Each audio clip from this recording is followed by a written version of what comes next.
बच्चों, मैं डॉक्टर मधुलिका सिंह उज्ज्वल। आज की क्लास में हम जो पूर्व की क्लास थी जिसमें हमने नीति निर्देशक तत्व और मूल कर्तव्य पढ़े थे, नीति निर्देशक तत्वों का जो वर्गीकरण था, जो वर्णन था भारतीय संविधान में जिन जिन अनुच्छेदों में, उनका अध्ययन हमने पूर्व की क्लास में कर लिया है। उससे आगे का जो है वो इस क्लास में हम पढ़ने जा रहे हैं, यानी निर्देशक तत्वों की आलोचना, उनका महत्व, उनका वास्तविक क्रियान्वयन आदि आदि। तो क्लास की शुरुआत हम करते हैं निर्देशक तत्वों की आलोचना करने से। विभिन्न आलोचकों द्वारा इन निर्देशक तत्वों की, जो पूर्व में हमने पढ़े हैं, निम्नांकित आलोचनाएं की गई है। पहली आलोचना आलोचक यह कहते हुए कर रहे हैं कि इनके पीछे वैधानिक शक्ति का अभाव है।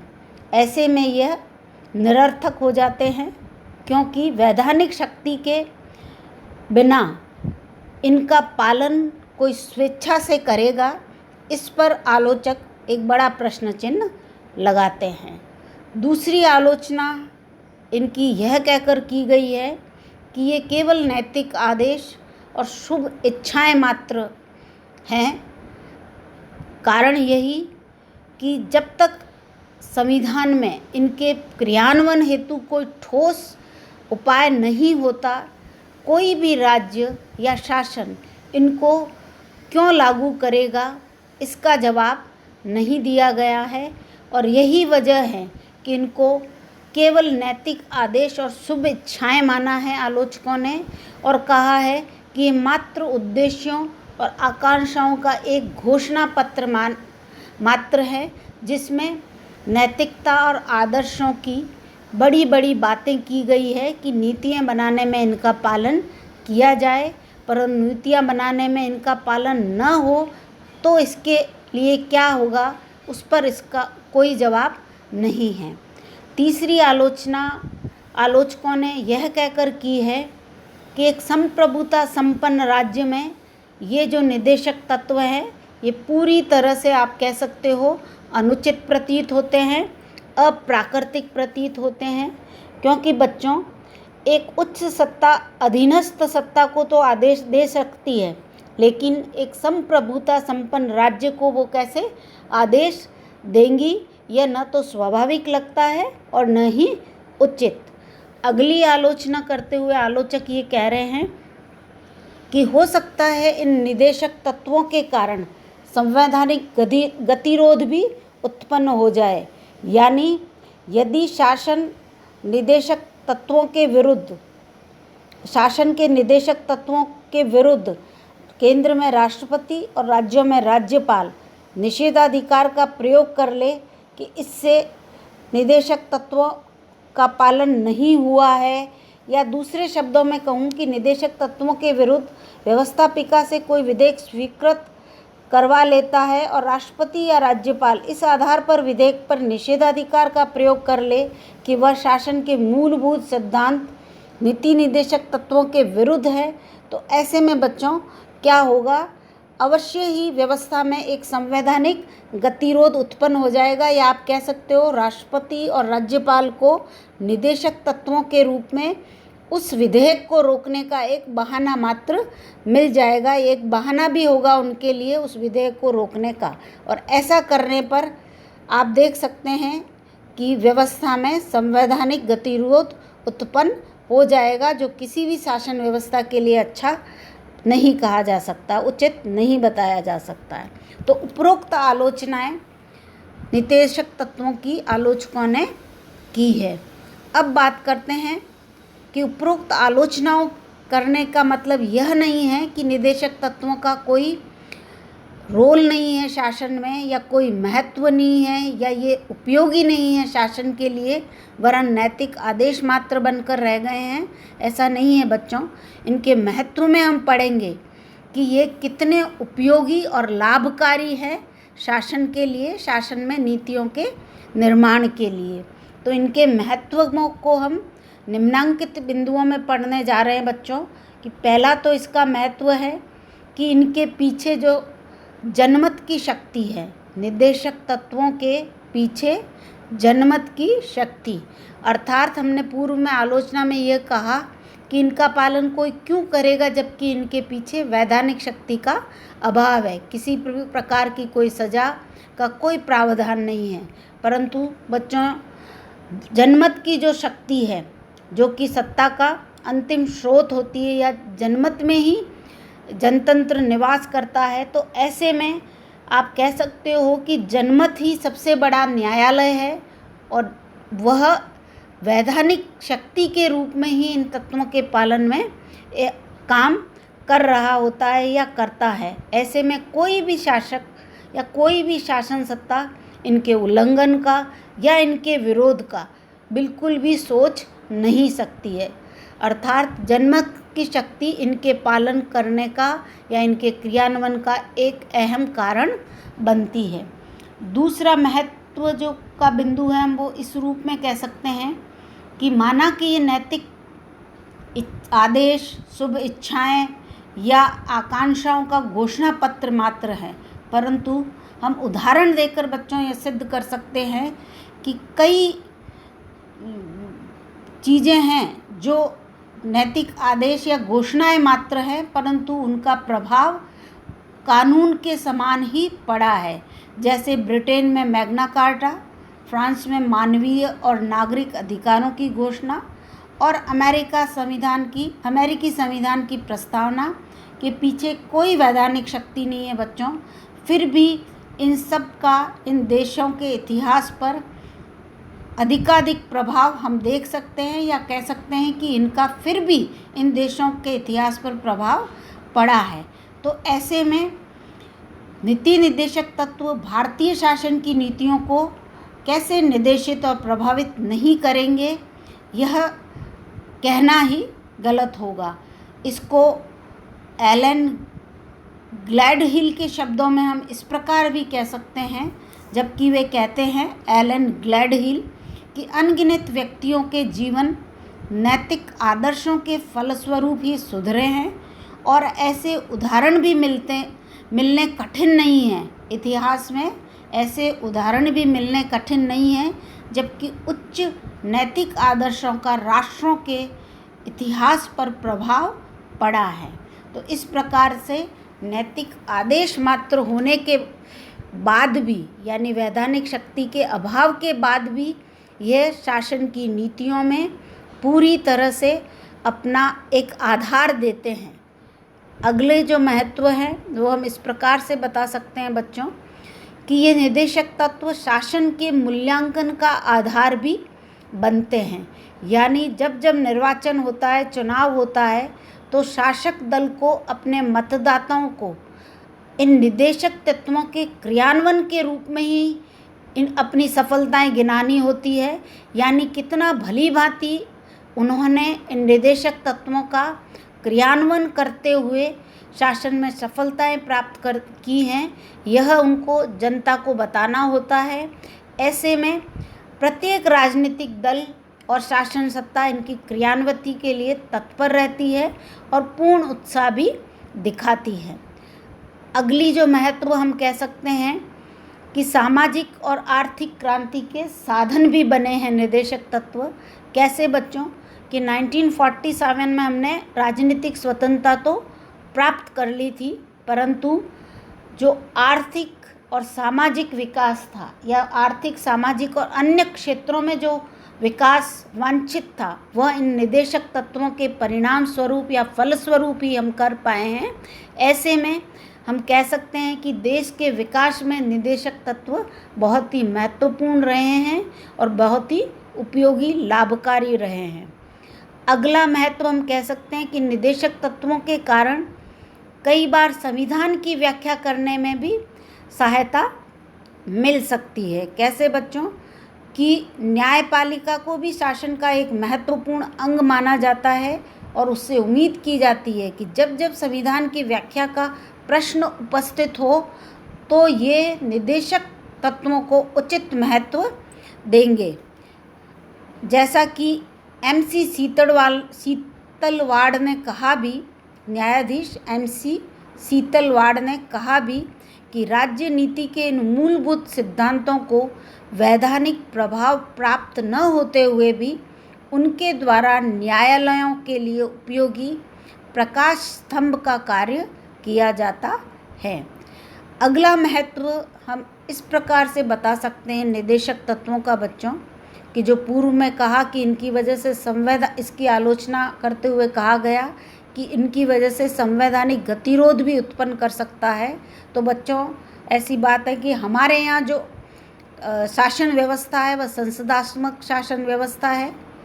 तो आपको पता है कि इसमें दोहरी कार्यपालिका होती है, एक नाम मात्र की और दूसरी वास्तविक।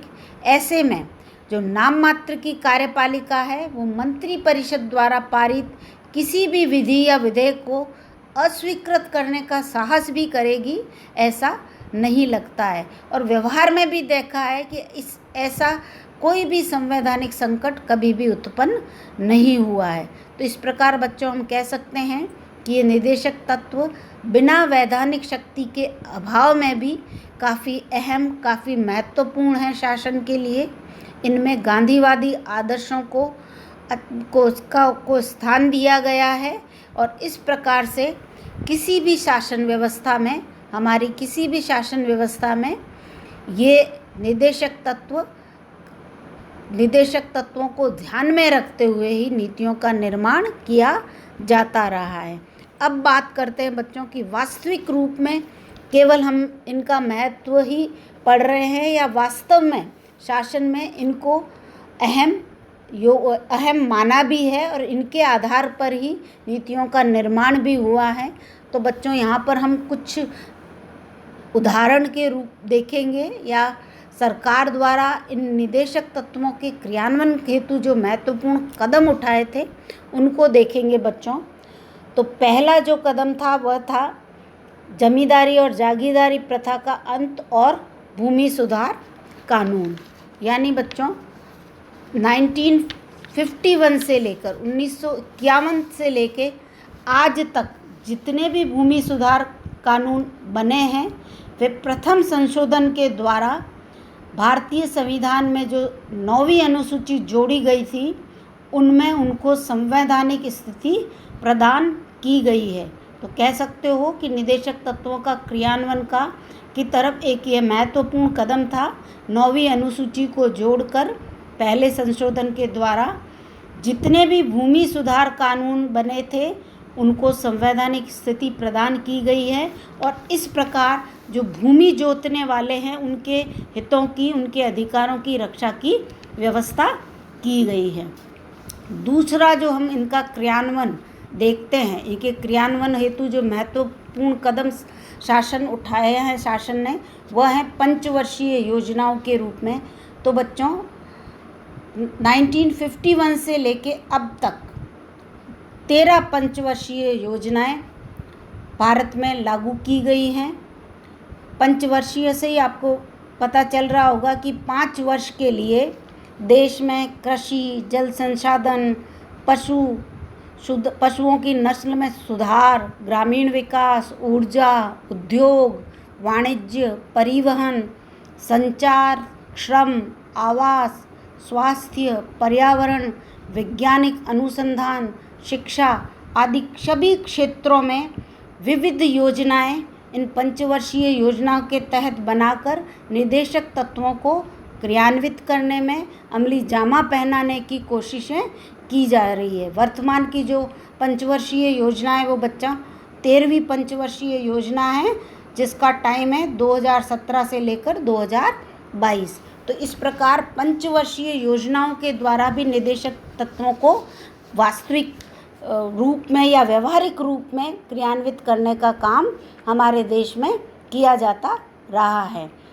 अगला जो महत्वपूर्ण कदम इन निदेशक तत्वों को क्रियान्वित करने हेतु उठाया गया है वो है बच्चों पंचायती राज या स्थानीय स्वशासन की स्थापना का। तो बच्चों 73वें और 74वें संवैधानिक संशोधन के द्वारा ग्रामीण स्तर पर और शहरी निकायों को संवैधानिक स्थिति प्रदान करते हुए, संवैधानिक दर्जा प्रदान करते हुए इन निदेशक तत्वों को वास्तविक धरातल पर उतारने का काम किया गया है। 73वें संशोधन के द्वारा 11वीं अनुसूची में पंचायती राज को संवैधानिक दर्जा प्रदान किया गया है और 74वें संवैधानिक संशोधन के आधार पर शहरी क्षेत्र में स्थानीय स्वशासन की व्यवस्था को सुदृढ़ करने का जो काम किया गया है बच्चों, वो एक तरह से नीति निर्देशक तत्वों को के क्रियान्वयन हेतु उठाए गए महत्वपूर्ण कदमों में से एक बताया जाता है। इसके अलावा जो महत्वपूर्ण कदम उठाया गया है बच्चों, वो है कमज़ोर वर्गों के कल्याण हेतु। तो इसमें हम 2-3 पॉइंट डिस्कस कर सकते हैं कि अनुसूचित जातियों, जनजातियों और पिछड़े वर्गों के लिए जो विशेष सुविधाएं उपलब्ध कराने का काम किया गया है और जिसके तहत इन सब को 45वें संवैधानिक संशोधन द्वारा नौकरियों में जो इनका आरक्षण मिलता है उसके दावे को 10 वर्ष के लिए बढ़ा दिया गया है। इसके इन कमज़ोर वर्गों के उत्थान हेतु या समाज की मुख्य धारा में जोड़ने हेतु इनको शिक्षा है, सरकारी नौकरियों में है, आरक्षण की व्यवस्था की गई है। साथ ही संसद और विधानमंडलों में इनकी जनसंख्या के अनुपात में भी आरक्षित स्थान रखे गए हैं। इनके लिए अस्पृश्यता निवारण के लिए कठोर कानूनों का भी निर्माण हुआ है बच्चों।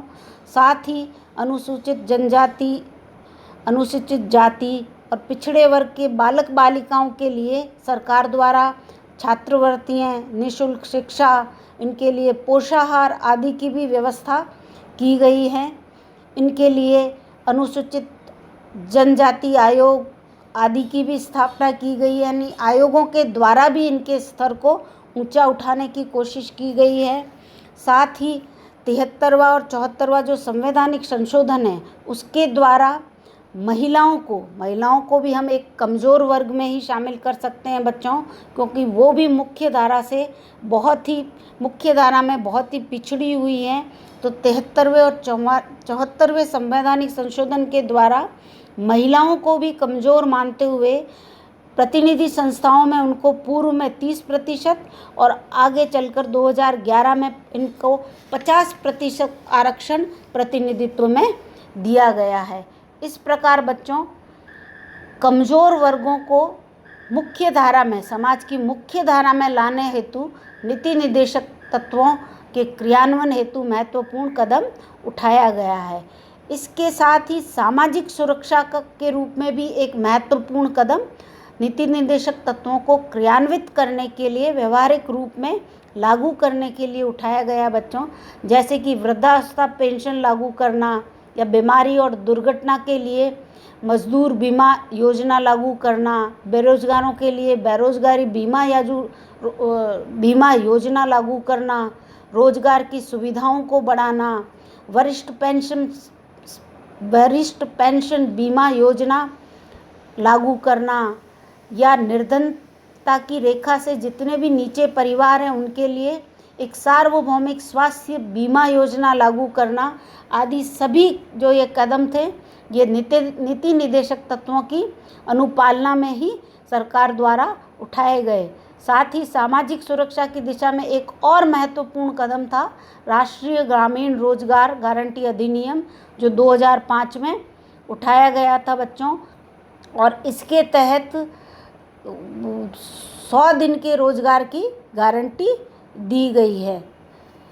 अगला हम कह सकते हैं कि इन निदेशक तत्वों को लागू करने के लिए बड़े बड़े उद्योगों का जो राष्ट्रीयकरण किया गया है बच्चों, वो भी इन निदेशक तत्वों की शासन में व्यवहारिक रूप से पालना को सुनिश्चित करता है।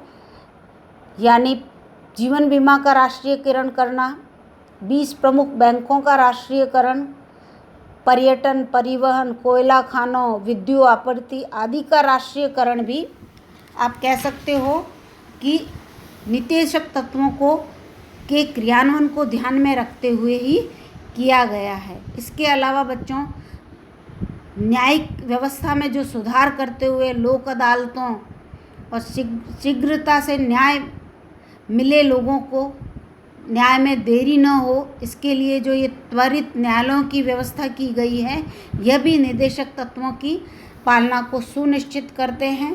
साथ ही 2002 में जो 86वां संशोधन पारित किया गया था बच्चों, और जिसके आधार पर 6 से लेकर 14 वर्ष के बच्चों को अनिवार्य और निःशुल्क शिक्षा देने के लिए राज्य को बाध्य किया गया था, यह भी एक प्रकार से निदेशक तत्वों की पालना ही हो रही है यहाँ पर भी। और सर्व शिक्षा अभियान चलाना या बच्चों को पोषाहार मिड डे मील्स जिसकी व्यवस्था लागू करना भी निदेशक तत्वों की पालना को ही सुनिश्चित करने वाले प्रतीत होते हैं। तो इस प्रकार बच्चों हम देखते हैं कि ये कई महत्वपूर्ण कदम हैं जो सरकार द्वारा नीति निदेशक तत्वों के पालन को सुनिश्चित करने के लिए इनके क्रियान्वयन हेतु उठाए गए थे।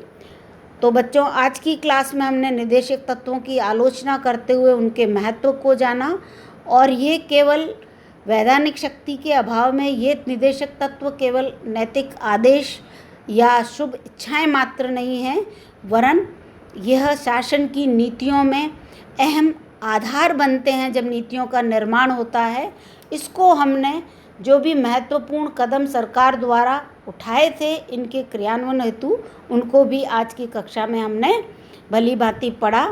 तो बच्चों आज की क्लास के लिए इतना ही। अब अगली क्लास में हम इससे जो नेक्स्ट टॉपिक है कि निदेशक तत्वों में और मौलिक अधिकारों में क्या भेद है, क्या अंतर है, और यदि इन दोनों के बीच कोई गतिरोध हो, कोई विरोध हो, तो दोनों के बीच क्या स्थिति बनती है हमारे संविधान में, इन दोनों के बीच विरोध होने पर क्या व्यवस्था है, इसके बारे में हम अपनी अगली क्लास में चर्चा करेंगे, पढ़ेंगे। तो थैंक यू बच्चों।